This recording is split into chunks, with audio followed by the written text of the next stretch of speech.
Okay, thank you. Sorry. Okay, so I was providing the quick summary. So the GEPIC is a 3-year program sponsored by the UK and the European Commission in 6 European countries, so Belgium, Czech Republic, Denmark, Germany, Spain, and the UK. And the objective of the project is to explore effective teaching strategies in secondary schools that encourage second-year students' confidence in voicing their opinions and participating in civic activities. And this initiative particularly focuses on empowering young girls at the beginning of their secondary education, helping them to strengthen their confidence in their own voices and viewpoints. And now I'm pleased to introduce our guest speaker. So Demokritos Kavadias is Associate Professor in the Department of Political Science at the Free University of Brussels, a member of the BUB Center for Democratic Futures. He teaches methodological seminars, political psychology, citizenship, and participation at undergrad level. His research activities are at the interface of political science, educational science, and sociology, and focus on social inclusion, selection, and socialization. And he was involved in research projects of political socialization, political psychology, education, civics, and Brussels as a researcher and supervisor. And he's especially interested in political effects of socialization and schooling using large-scale samples of students in schools, and more recently in international comparative microdata on students. And since February 2015, he's the director of the Center for Information, Documentation, and Research on Brussels. So thank you very much, Professor Demokritos, for being here with us.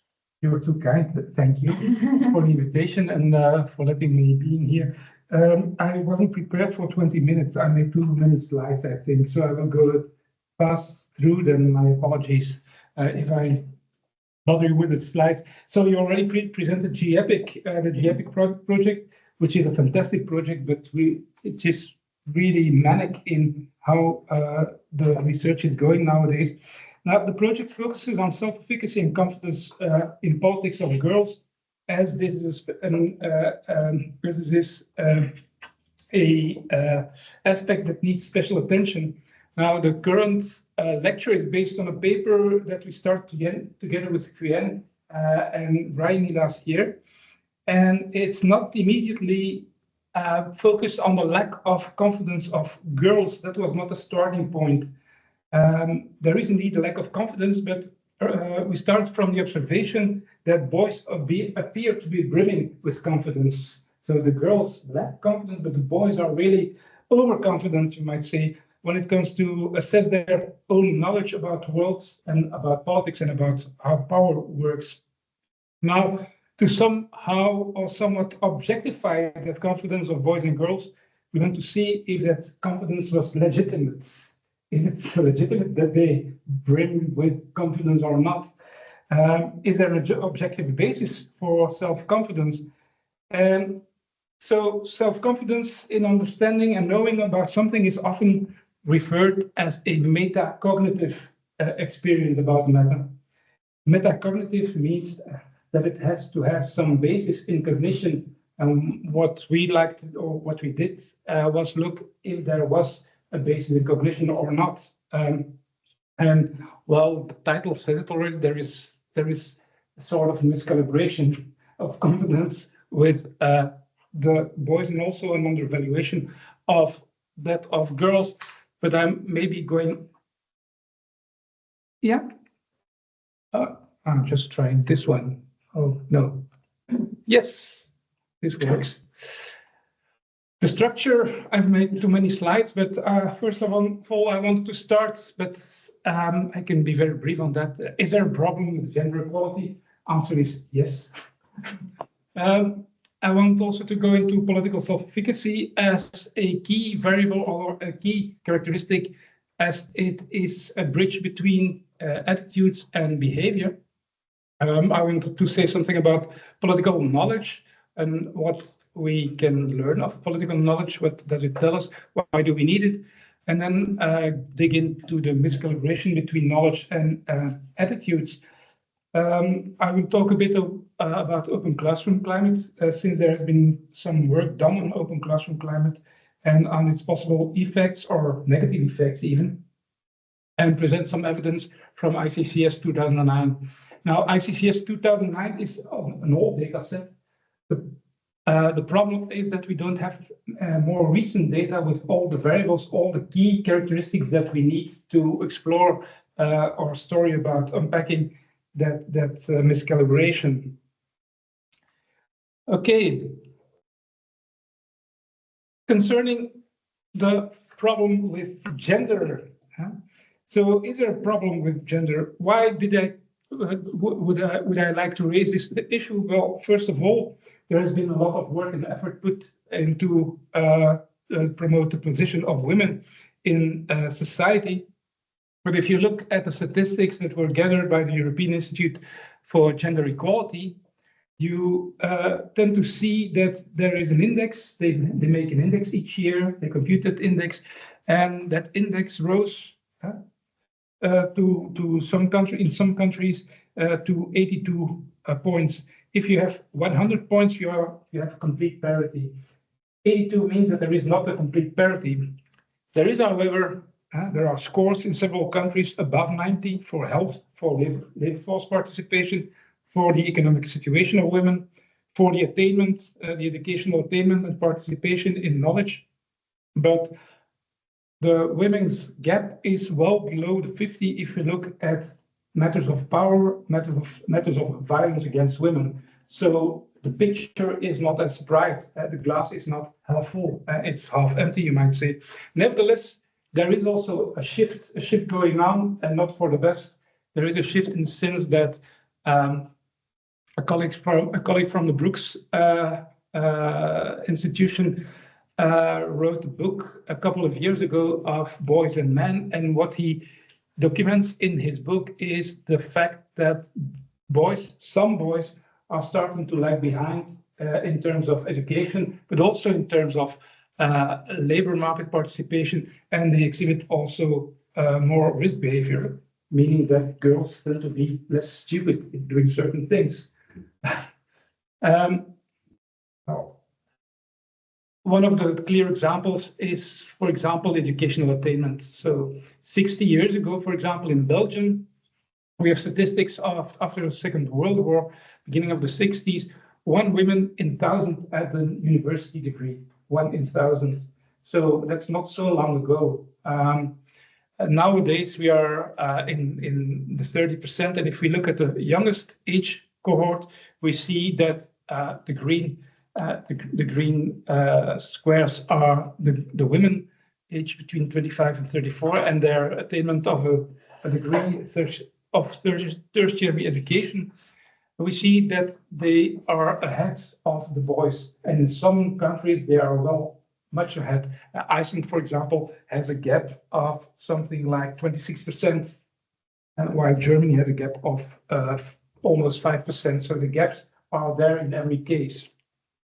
So there is also a problem with the boys, but when it comes down to power and in bragging about their competence and knowledge, well, we see that there is still a problem, and both can be connected. That's one of the issues here. And if we look, there has been progress, but if we look at how the situation is, well, there is still an important civic empowerment gap. And the definition of this civic empowerment gap, this is a definition that was provided by the American Political Science Association. Well, that gap concerns how they can relate to politics and how they can make themselves hear to people that have power and that decide. Citizens with low or moderate income speak with a whisper that is lost in the ears of inattentive government, while the advantaged roar with a clarity and consistency that policymakers readily heed. And it's not only poor people, but also women that didn't have the ear of policymakers. And we can't say that they have the ear already fully nowadays. So there is still a civic empowerment gap. Now, GEPIC focuses on political self-efficacy. as it is central to future political engagement. And political self-efficacy is an important concept as it bridges, as I said, in fact, it provides a link between political attitude and political behavior. Your self-efficacy is a belief that you can do something, that you can change things by engaging. The classical definition was that provided by Robert Lane, the level of self-confidence in the ability to politically engage. And nowadays, it's about the self-perception that you're capable to understand politics and to feel yourself competent enough to participate in politics and to engage in politics. Because unless you believe that you can change anything, you won't start to change it. It's one of those building blocks. And we are focusing on a narrow definition of political self-efficacy, namely the ability to understand politics in the rest of the lecture and the paper that we started to write. The reason for this is that work by Bryony Hoskins and colleague showed that the largest and most consistent gender gap concerns the political self-efficacy items pertaining to confidence in political knowledge. That's one. And second one is if we want to compare the real cognitive basis of political knowledge with the self-assessment, well, we can restrict ourselves to the items that pertain to feeling confident to know something about politics. And we know that there are differences between girls and boys. We know that there are differences according to socioeconomic status, reported differences. Concerning ethnic backgrounds, there are mixed findings. Some studies show positive effects of some groups, but if we look at immigrant minorities, it depends on the generation of the immigrant minority and to the study. So there are mixed results. Well, political knowledge. Concerning political knowledge, well, conceptually, knowledge is about orienting yourself in the world, and you need to orient yourself to understand something of that world if you want to do something in that world, if you want to act upon that world. That's a concept. Empirically, political scientists have started to map political knowledge by looking at factual knowledge. Do they know something about their own political system? And many quizzes are still like that. Do you know who the president is? Do you know who's leading the EU? Do you know who's the president of, etc.? So factual knowledge, but there have been advances in how to map political knowledge, and the concept has been expanded to forms of political sophistication, meaning that you can more or less know how the system works and that you can assess consequences even for situations that don't exist now necessarily. So we're talking about political sophistication, meaning that you have the competence to decode, to understand, and to assess information critically of your political system. Concerning knowledge, well, the relation is inverse.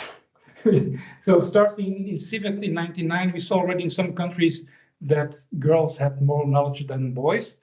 But nowadays we see that girls outperform boys on many knowledge scales. Concerning socioeconomic status, well, it's more straightforward, meaning that, well, the lower your status, the less resources that you have and the less you inform yourself, while higher socioeconomic status have more knowledge. Ethnic background is more or less mixed, but concerning the migration background, there is less knowledge about formal political activities and formal political institutions. Now, the miscalibration part, and there it starts to have tricky, and I will certainly be happy to have ideas concerning how to sharpen the argument. So colleagues like Bryony have noted the difference between boys and girls in political self-efficacy. Now, for this paper, we made the assumption that part of this self-efficacy relates to confidence in knowing things about politics. I'm stating it because there is also a whole discussion on political self-efficacy, the dimensions of political self-efficacy and how to measure it, but we focus only on the confidence part, the confidence of knowing things. And so knowing things or saying that you know things doesn't necessarily mean that you know things. It's not necessarily a validated relationship. A validated relationship is like a test that you take. You say before, well, if you know it, you take a test and then you can check. We don't have that kind of information, but in social psychology, they have done that type of tests. In social psychology, they have demonstrated that there is something like a double burden of incompetence. People tend, on average, to assess their own competences higher than their actual knowledge. And there is even a discrepancy. The lower you know, the more you think that you know. So and it's been researched by Dunning and by Kruger, and it's now called the Dunning-Kruger effect, but you can call it a double burden of incompetence. And what is double burden? Well, first of all, people with less knowledge or less expertise make more factual mistakes, no less, due to less knowledge. And that's the first burden, but the lack of expertise makes it improbable for you to recognize that you're wrong. So you can't know that you're wrong if you don't know it. And it's related to the fact that, well, if you're confronted with a problem, well, you have the things that you know. They call that the known knowns. But sometimes you also know that you know some things not, the known unknowns. The problem is not in the known unknowns, but the problem is in the unknown unknowns. The things of which you're even not aware that you don't know them. And so that's the source of this lack. But the problem here is that social psychologists look at it from an individual perspective, but there seem to be patterns that are structured according to categories like gender. And when we get these types of patterns, well, they might be rooted in stereotypes. They might be rooted in preconceptions of the worth of each category. So we're dealing, with how do you call it again in English? Vooroordelen, Sophie, help me. With vooroordelen. I'm not finding the Prejudice. word. Prejudices. Thank you very much. So we're dealing with prejudices that are culturally anchored. So confidence is good, but overconfidence is not necessarily good. And the reverse is also true. A lack of confidence might hamper you in making some decisions, might really make that you don't engage yourself into politics as a professional politician. It's the same thing that we see as in choosing for STEM directions. We see that still 2025, women are less prone to choose a STEM direction, even if they have the competence mathematically on all the domains to choose for that domain. It's understudied in politics. I've only found one article on partisanship and actual perceived performance. That's the only one that I found. And we can conceptualize the gap between confidence and knowledge as overconfidence, as not being rooted in reality. Now, we also looked through at this overconfidence through an intersectional lens, meaning that the intersection of disadvantages can be more than the sum of the disadvantages. So you get an entanglement of identities that produces an outcome that is quite qualitatively different. So we try to use this lens in the analysis as much as we can, but it's not always easy with quantitative data. The hypothesis concerning miscollaboration or that overconfidence, well, the first one is boys are more likely to be more overconfident than girls. It's just stating or repositing the obvious. But the second one is that each layer of disadvantage, migrant status and socioeconomic status, will increase the gap. So there will be an intersectional effect of confidence or overconfidence. There's been, yeah.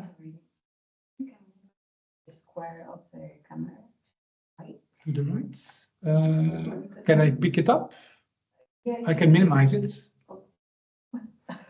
No, that's not, was not what you I wanted. think that's good. And then we can bring it back as long as we haven't covered it. No, I haven't kicked them out. No, that's okay. You're still there, people? We can't see your faces any longer, but Still here. thanks. Yeah.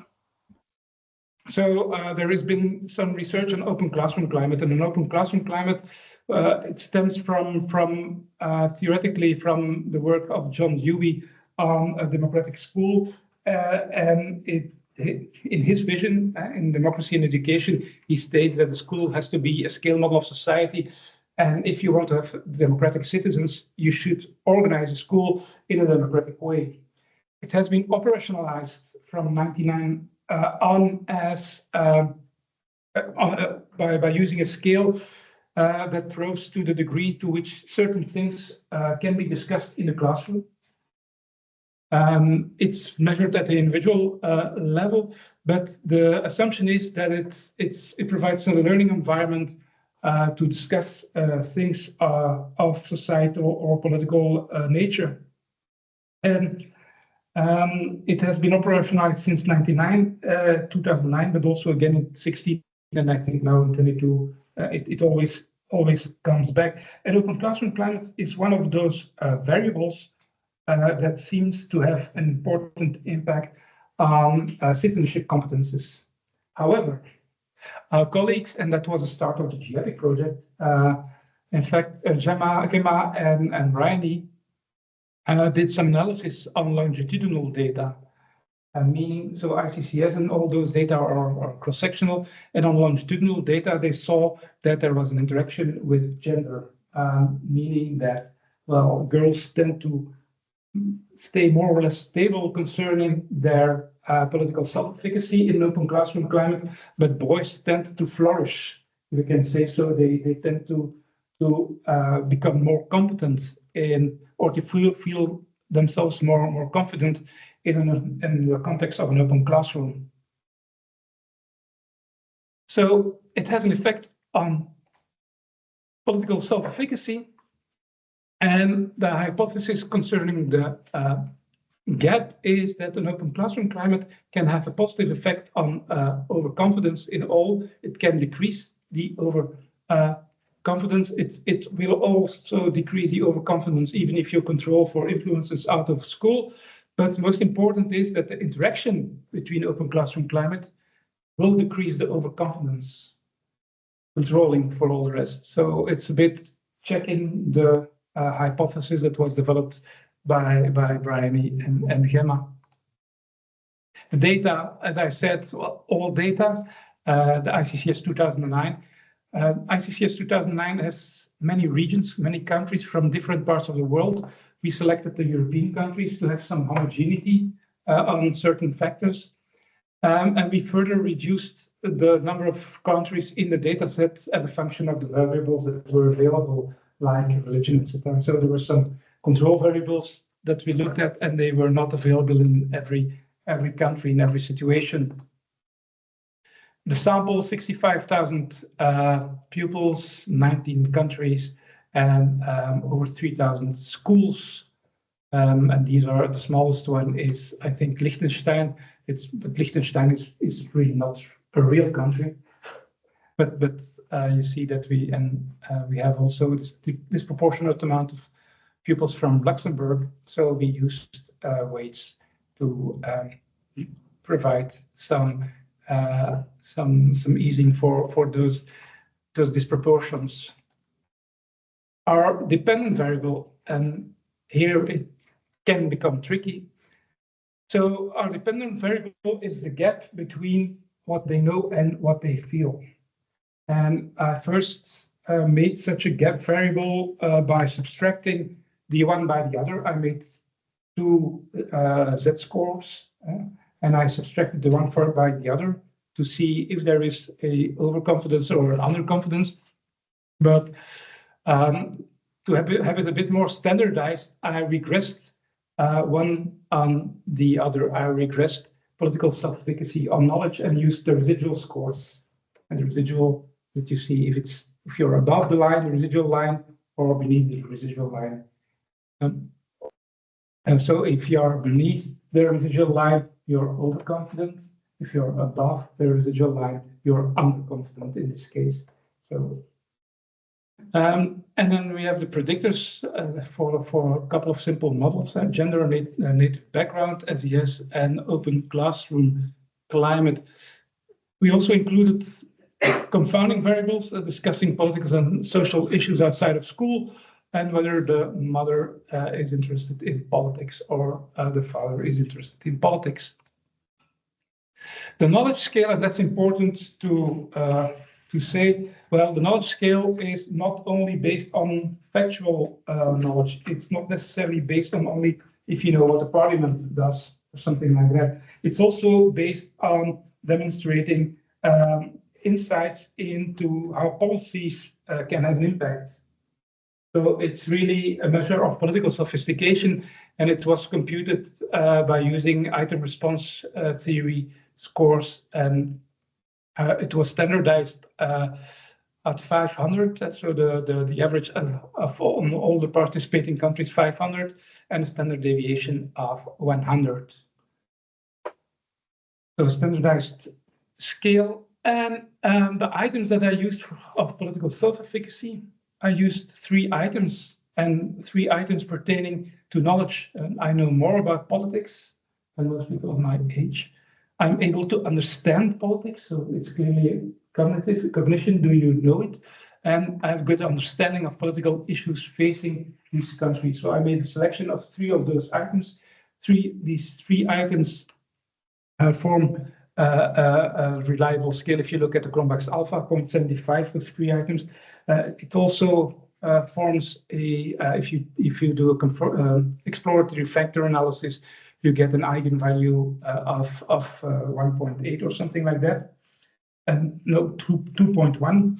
And if you do a confirmatory factor analysis, you get a weak invariance. It's not the invariance is okay to use. If we look at the gap, so I regressed the one on the other. I regressed confidence on knowledge. It's a measure of miscalibration that we tried. It's something that we tried. It's not a methodology that is used widely. It's by using the logic of what does it mean. And if you do this, you get a variable that is more or less normally distributed. Normally distributed. And in this variable, the way that I constructed it, if you have a score lower than 0, that means that you have more confidence than knowledge or understanding. If you score higher than 0, that's that part, you have more understanding than knowledge. So it's a relative understanding than confidence. Confidence. Sorry, I'm starting to. So this is just an overview of the variables and how the ranges and the means or the proportions. So 50-50 male female, mostly native, but it depends on the countries. A normal standardized SES scale, and standardized openness in classroom discussion scale. An item on mother's interests, 0.3. Item on father's interests, 0.3. and then the confidence scale standardized, civic knowledge scale standardized, and the gap as computed by the regression. I'm going very, if I go too fast, we can come back to the technicalities. We can come back in next. Yeah, okay. So for the descriptive analysis, for hypothesis 1 and 2, I just look at the values. And for the other hypotheses 3, 4, and 5, we built some multi-level models. The first model is to look at the impact of gender on the gap. Then we control for the other variables to look if there is an additional impact. We add open classroom climate, and then we add the interaction of an open classroom climate and gender. In the fifth model, I add the confounding variables to the third model without interaction, and then I add the interaction just to see if it still holds in the sixth model. Now, looking at hypothesis 1 and 2, well, it's a big table, but this is based on a variable that uses information on their social class, low, mid, and high. It uses information whether they are non-native or native, and it uses information on their gender. If you combine these categories, you get 12 categories. If we look at the confidence score and the political self-efficacy, the three items that measure the confidence, well, maybe I will do it differently the other in a subsequent analysis, because minus 0.28 means that they have some confidence, not so much confidence, and positive means a lot of confidence. Sorry. Knowledge is a Z-score. Negative means not so much knowledge. Positive means a lot of knowledge. But the gap score means negative means more confidence than knowledge. Positive means more knowledge than confidence. And I have two gap variables. And if we look at the pattern of the gap variables, we see that there are only 4 categories that have a positive, so that have knowledge, adequate knowledge of or more knowledge than confidence, and those are the high SES native boys, the high SES native girls, the high SES non-native girls, and the mid SES native girls. All the other categories have more confidence than knowledge in more or less degrees. And there is only one category of boys that has adequate level of knowledge versus confidence, and that's the high SES group. Well, if you look at it graphically, well, I put the confidence that's the red line, and the knowledge is the black line. You see that it's a monotonous relationship, the knowledge. You see that gender, boys, girls, boys, boys, girls, girls, and here starts native and non-native, the background, and SES start to play a bit, but you see that it is almost monotonous, that it works. And this is the gap between confidence and knowledge. And you see that there is a large gap for your low SES non-native boys, followed by your mid SES non-native boys, and your high SES non-native boys. Gender trumps socioeconomic status for your non-native group. And then for the others, you see here that especially your mid SES and your high SES native girls, they have a lot of knowledge, but their confidence is lagging really far behind. So there is really a large gap. And the only group that seems more or less in balance, you might say, is the high SES native boys. If we look at the multi-level models, several models for the third and the fourth hypothesis, I have to have a look. So the third hypothesis was that an open classroom climate will have an effect. Well, open classroom climate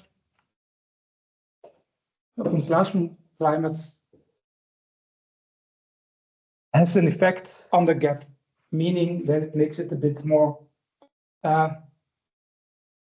No. It's the open classroom climate has a positive effect on the gap. So it reduces it? It reduces it, yes. It reduces it. But, and that's the next one. If we look at the interaction, it makes the gap again a bit bigger. But it's a small effect. And it's on the margins of statistical significance. But it's cross-sectional data, but you see still an effect of that interaction even with all the other variables that are in the equation. So concerning open classroom climate, yeah, it is an effect, but it is a mixed effect. So there are different things going on. There are different things going on for boys and girls.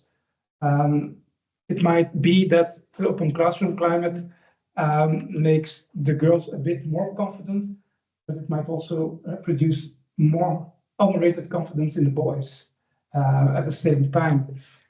So that's why I think that our research going into the effects of providing lessons, but also providing some structured classroom climate can provide some insights in that. So the open classroom climate acts on the gap, the interaction also, and the boys and girls effect, it remains somewhat hidden. So that's something that we have to disentangle if we have more data on it. I think, and that's why we did this exercise, I think that the insights that were provided by social psychologists on the gap between knowing and self-efficacy, but especially on the gender dimension, is something that we should really look into, because we see all in our societies that women are better qualified than men in certain tasks, and we see that they have a higher attainment. Nevertheless, boys all still continue to think that they are better. So yeah, but it's rooted really in a prejudice, and it's rooted in a cultural, somewhere in a cultural substratum. So we should really try to disentangle. It's like a knot, you know. And the more you are pulling your knot, the harder it gets. So we should try to disentangle that knot, because in the end, we will not be able to get a more fair society if we are not able to reduce that overconfidence also.